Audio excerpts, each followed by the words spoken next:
नमस्कार साथीहरू, मेरो च्यानलमा यहाँलाई स्वागत छ। आज चाहिँ नेपाल भारतको मतभेदलाई लिएर एउटा रियाक्सन भिडियो गर्दैछु। हेरेर प्रतिक्रिया दिनुहोला।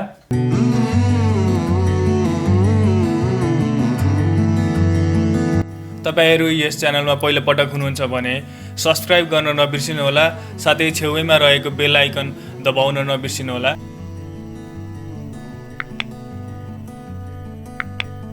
सरसर्ती हामीले हेर्दा नेपाल भारत बीच एउटा दाजुभाइको सम्बन्ध छ, छिमेकीको सम्बन्ध छ, जुन हामीले पनि राम्रोसँग छिमेकीलाई निभाउनु पर्ने भूमिकाहरू निभाएका छौँ। हाम्रा युवा साथीहरू, वीर गोर्खाली साथीहरू वहाँ गएर चाहिँ उनीहरूको देशलाई रक्षा गरिरहेको अवस्था छ। उनीहरूलाई समस्या पर्दा आफ्नो भूमिमा उनीहरूको सिपाही राख्न समेत हामीले दिएको अवस्थाहरू छ। यही कुरालाई चाहिँ मौकामा बदल्न गइरहेको छ इन्डियाले। हामीसँग मात्रै यो मतभेद होइन, इन्डियाको छिमेकी राष्ट्रहरू, उसँग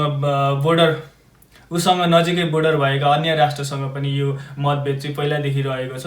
सायदै इन्डियामा यो बानी नै पनि हुनसक्छ। इन्डियाका मिडियाहरूले कुनै प्रमाण बेगर आफ्नो रायहरू दिइरहँदा एक इन्डियन युट्युबरले प्रमाणहरू जुटाएर आफ्नो एक्सप्लेन यसरी गरेका छन्। भिडियोमा हेरौँ।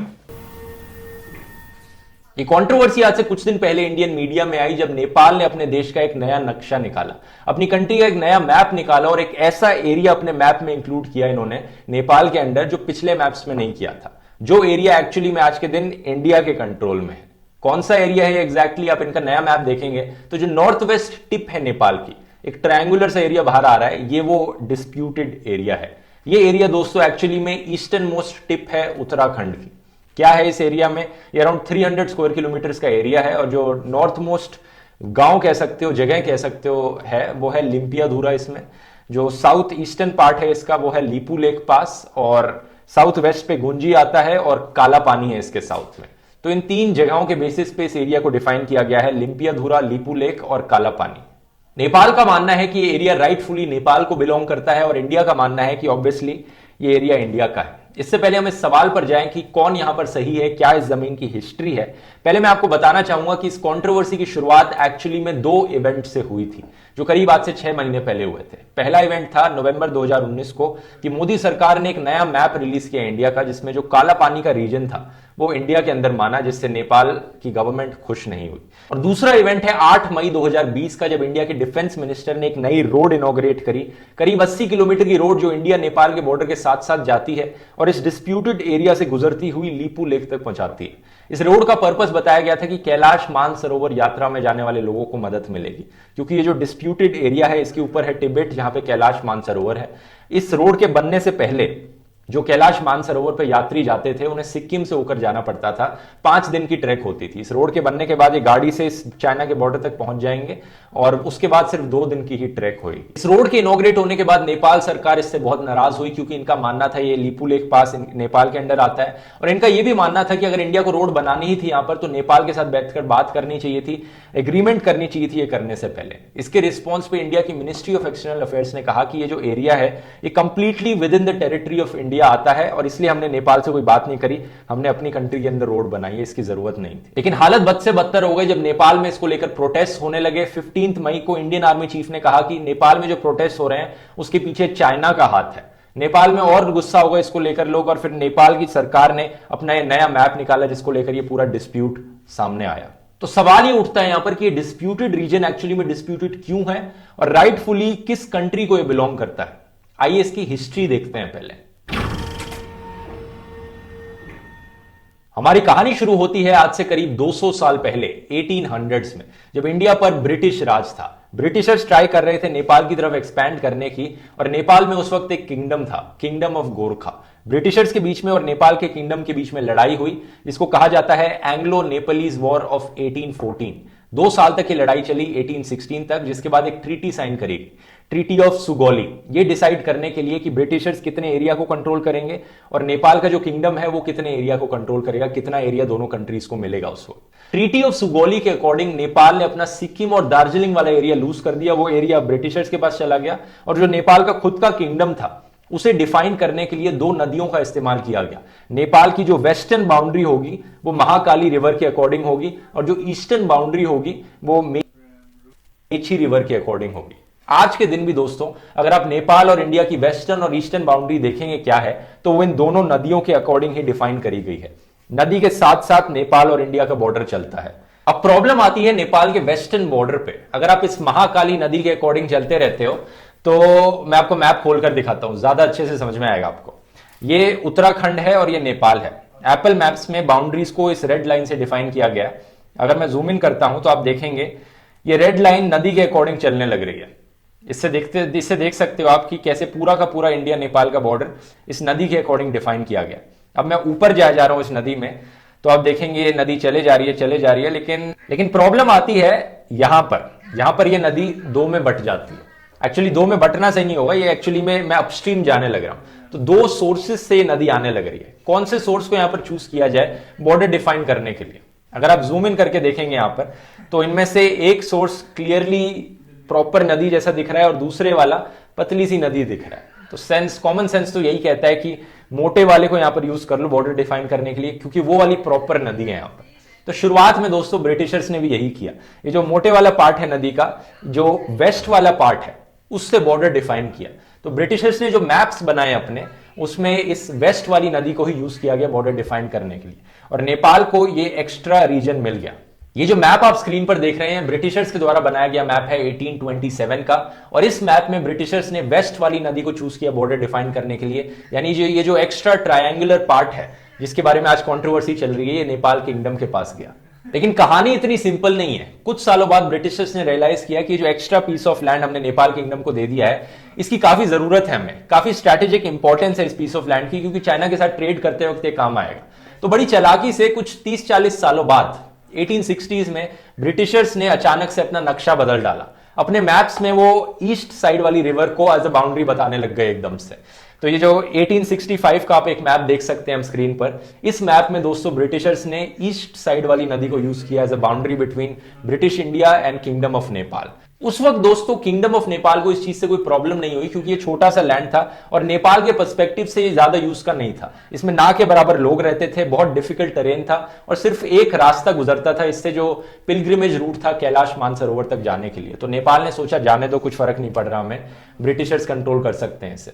और तब से लेके दोस्तों जब तक इंडिया ब्रिटिश राज से आजाद हुआ, वही बॉर्डर कंसिडर किया गया, और इंडिया के इंडिपेंडेंट होने के बाद भी वही बॉर्डर चलता रहा। नेपाल के जो मोनार्क्स थे, नेपाल में डेमोक्रेसी काफी लेट आई थी, 1990 में नेपाल एक डेमोक्रेटिक कंट्री बना था, उससे पहले मोनार्की थी इनके वहां पर। तो जो नेपाल के मोनार्क्स थे उन्हें भी कोई प्रॉब्लम नहीं हुई इस अनऑफिशियल बॉर्डर से। अपने गवर्नमेंट मैप्स बनाते वक्त वो इस एरिया को नेपाल के मैप से बाहर ही रखते थे। हाम्रो पुर्ख्यौलीहरूले चाहिँ नेपालको नक्सा बनाउँदाखेरि पनि लिम्बुधुरासम्मको बनाएको छ। कालापानी, लिपुलेक र लिम्बुधुरा समेटेर महाकाली जहाँबाट छिरेको छ त्यहाँदेखिको बनाएको छ। यो कुराको रिसर्च कम गर्यो उसले।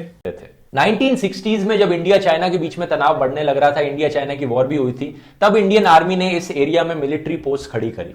परमिशन ली थी मोनार्की से उस वक्त, और तब नेपाल की मोनार्की को फिर से कोई प्रॉब्लम नहीं हुई इससे। इंडिया की प्रोटेक्शन के लिए उन्होंने परमिशन दे दी, और तब से लेके आज तक दोस्तों इस एरिया में इंडियन आर्मी की प्रेजेंस है, इंडिया की मिलिट्री पोस्ट लगी हुई है। 1962 के बाद से इंडिया और नेपाल दोनों कंट्रीज अपने मैप्स में लिपुलेक और कालापानी रीजन्स को दिखाती आई हैं, लेकिन ये पहली बार है कि नेपाल ने ये लिम्पियाधुरा वाला रीजन अपने मैप में दिखाया हो। ये जो बॉर्डर डिस्प्यूट का इशू है, ये पहली बार 1990s के बाद खड़ा हुआ जब नेपाल में डेमोक्रेसी आई, और जो डेमोक्रेटिक गवर्नमेंट थी वो फाइनली एक्सेस कर पाई पुराने हिस्टोरिकल पेपर्स को, ये देखकर कि जो हमारी मोनार्की थी ये किस तरह से बॉर्डर्स डिफाइन करती थी। और इन्होंने फिर रियलाइज किया कि ये जो एरिया है नहीं, ये नेपाल को बिलोंग करना चाहिए, और तब से लेकर ये इसे डिस्प्यूटेड एरिया की तरह डिफाइन करते आए हैं। जुलाई 2000 में इंडिया के former prime minister Atal Bihari Vajpayee ji ने और उस वक्त के नेपाल के प्राइम मिनिस्टर ने इस इशू को लेकर बातचीत करी। बॉर्डर डिस्प्यूट को सॉल्व करने के लिए इन्होंने साथ में मिलकर फील्ड सर्वेस कंडक्ट कराया कि एग्जैक्टली काला पानी के रीजन में कहां पर ये बाउंड्री होनी चाहिए।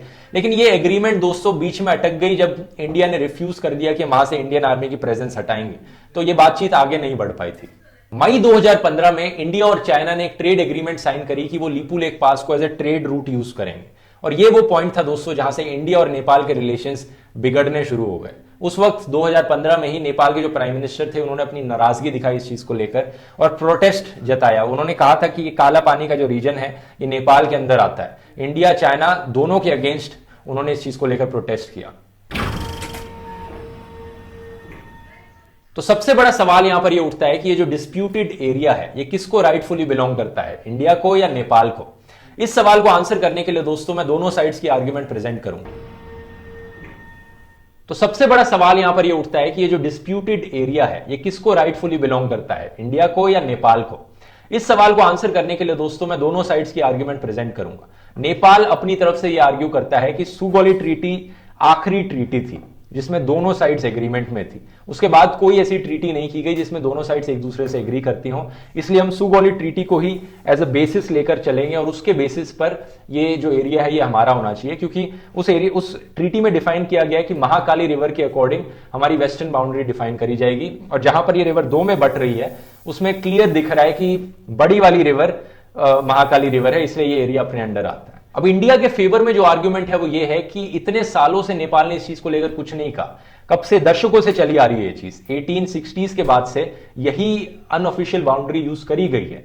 उस तब तो नेपाल ने कुछ नहीं कहा, ना ही नेपाल के मोनार्क को वहां पर प्रॉब्लम हुई। तो अब अचानक से इस इशू को उठाने का क्या तुक बनता है, फालतू में कॉन्फ्लिक्ट क्रिएट करने का क्या तुक बनता है। हुनलाई त अर्काको सम्झिनु पर्यो नि, नेपाललाई रिक्वेस्ट गरेर त्यहाँ मिलिट्री बस्न दिएको, यसको मतलब नेपाल चुप बसेको होइन। नेपालले आफ्नो जमिन हो भनेर ढुक्कको साथ बसेको छ, छिमेकीलाई पर्दा सहयोग चाहियो भनेर सहयोग गरेको मात्र हो। सहयोग चाहियो भन्दा मिलिट्री राख्ने एउटा ठाउँ दिएको हो कि, ताकि जमिनै दिएको चाहिँ होइन।